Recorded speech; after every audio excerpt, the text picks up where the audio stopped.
Hi friends, నేను మీ Nanditha dietitian. ఈరోజు మనం నరాల బలహీనత గురించి మాట్లాడుకుందాం. ఈ మధ్య కాలంలో ఎక్కువ మంది ఎక్కువగా నరాల బలహీనతతో సఫర్ అవుతూ ఉంటారనమాట. సో, నరాల బలహీనత వస్తున్నప్పుడు ఎలాంటి ఫుడ్ తీసుకోవాలి, మనము ఆ నరాల బలహీనతని ఎలా తగ్గించుకోవాలో ఇప్పుడు తెలుసుకుందాం. సో, నరాల బలహీనత జనరల్‌గా ఎందుకొస్తుంది? సో, ఎందుకు చాలామంది ఈ రోజుల్లో నరాల బలహీనతతో సఫర్ అవుతున్నారు? ఇలాంటివి మనం తెలుసుకుందాం. మెయిన్‌గా నరాల బలహీనత రావడానికి చాలా రీజన్స్ ఉంటాయి. దాంట్లో one of the reason nutrient deficiency కూడా. సో, ఎక్కువగా నరాల బలహీనత రావడానికి vitamin B12 deficiency and calcium, దీంతో పాటు ఒమేగా 3 ఫ్యాటీ యాసిడ్స్, ఇలాంటి న్యూట్రియంట్ డెఫిషియన్సీ వల్ల కూడా నరాల బలహీనత ఎక్కువగా వచ్చే ఛాన్సెస్ ఉంటాయి. అండ్ స్ట్రెస్ ఎక్కువగా తీసుకున్నా సరే నరాల బలహీనత ఎక్కువగానే ఉంటుంది. సో, మనం తీసుకునే ఫుడ్‌లో నరాల బలహీనతని తగ్గించుకోవడానికి అండ్ నరాల మీద ఉన్న మనకి స్ట్రెస్‌ని బాగా కంట్రోల్ చేసుకోవడానికి మనం తీసుకునే ఫుడ్‌లో ఎక్కువగా ఒమేగా 3 ఫ్యాటీ యాసిడ్స్ ఎక్కువగా యాడ్ చేసుకోవాలనమాట. సో, నరాల బలహీనతను తగ్గిన ఒమేగా 3 ఫ్యాటీ యాసిడ్స్ అంటే ఏంటి మనకు?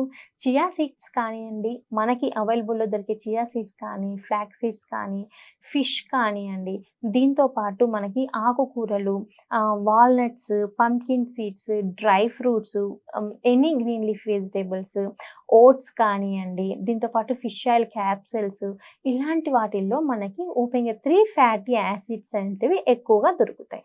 సో, ఒమేగా 3 ఫ్యాటీ యాసిడ్స్ తీసుకోవడం వల్ల మనకేమవుతుందంటే, మన బ్రెయిన్ ఫంక్షన్ అనేది ఇంప్రూవ్ అవుతుంది.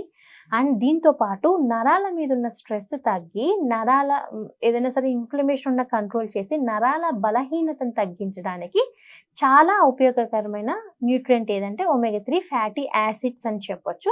సో, నరాల బలహీనతతో సఫర్ అయ్యేవాళ్ళు ఎక్కువగా ఒమేగా 3 ఫ్యాటీ యాసిడ్స్ అనేటివి యాడ్ చేసుకోవాలి. ఇంకొకటి vitamin B12 deficiency. Vitamin B12 deficiency ఉన్నా సరే మనకి నరాల బలహీనత అనేది ఎక్కువగా అవుతుందనమాట.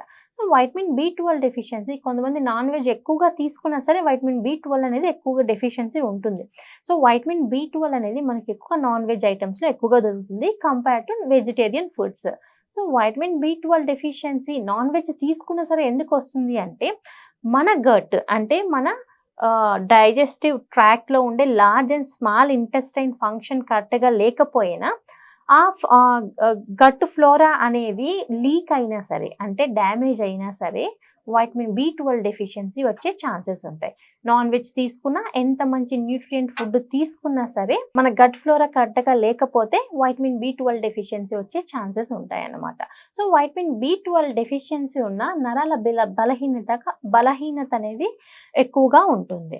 సో, మనము మన బాడీలో నరాల బలహీనతను తగ్గించుకోవడానికి గట్ రిలేటెడ్ ఇష్యూస్ ఉంటే ఫస్ట్ గట్‌ని హీల్ చేసుకొని వైటమిన్ బి12 కూడా ఎక్కువగా తీసుకోవాలి.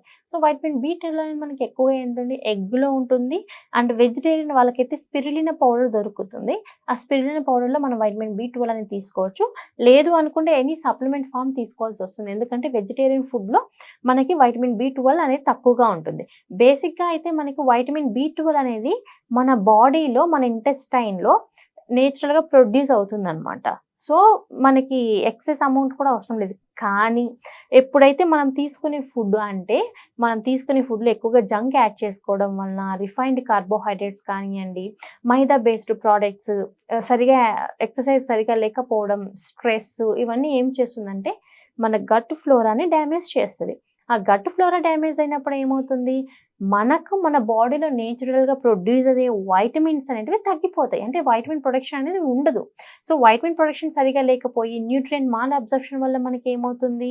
మనకి ఒబేసిటీ రావడం and chronic disorders, metabolic disorders ఇవన్నీ స్టార్ట్ అయితాయి. సో, ప్రతి ఒక్కటి గట్‌లోనే స్టార్ట్ అవుతుంది.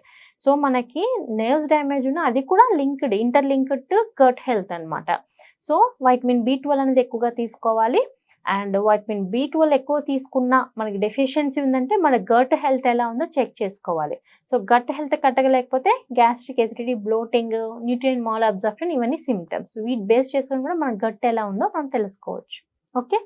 అండ్ ఇంకొకటొచ్చి vitamin B group, any vitamin B group మన నరాల డ్యామేజ్‌ని తగ్గించి, నరాల బలహీనతను తగ్గించి, నరాల ఫంక్షన్ ఇంప్రూవ్ చేసుకోవడానికి మనకి వైటమిన్ బి గ్రూప్స్ అంటే థైమిన్ కానియండి, రిబోఫ్లేవిన్ కానియండి, ఇలాంటివి చాలా ఇంపార్టెంట్ న్యూట్రియంట్స్ అనమాట. ఇప్పుడు మనకి ఇలాంటి న్యూట్రియంట్స్ ఈ వైటమిన్ బి ఎక్కువగా ఎక్కడ దొరుకుతుంది? మనము ఎక్కువగా రైస్ కానియండి, ఏదైనా ఆహార పదార్థాలు తీసుకున్నప్పుడు పైన పొట్టు తీసేస్తాం కదా! ఆ పొట్టులో మనకేమవుతుంది, మన బాడీకి కావాల్సిన మంచి మంచి న్యూట్రియంట్స్ అంటే వైటమిన్ బి గ్రూప్‌కి సంబంధించిన న్యూట్రియంట్స్ అన్నీ ఎళ్ళిపోతాయి. సో, ఎళ్ళిపోయినప్పుడు మనకేమవుతుంది, మన బాడీకి కావాల్సిన వైటమిన్ బి అనేది దొరకదు. సో, వైటమిన్ బి డెఫిషియన్సీ వల్ల ఏమవుతుంది మనకి, నరాల బలహీనత ఎక్కువైపోతుంది. నరాల బలహీనత అనేది స్టార్ట్ అవుతుందనమాట.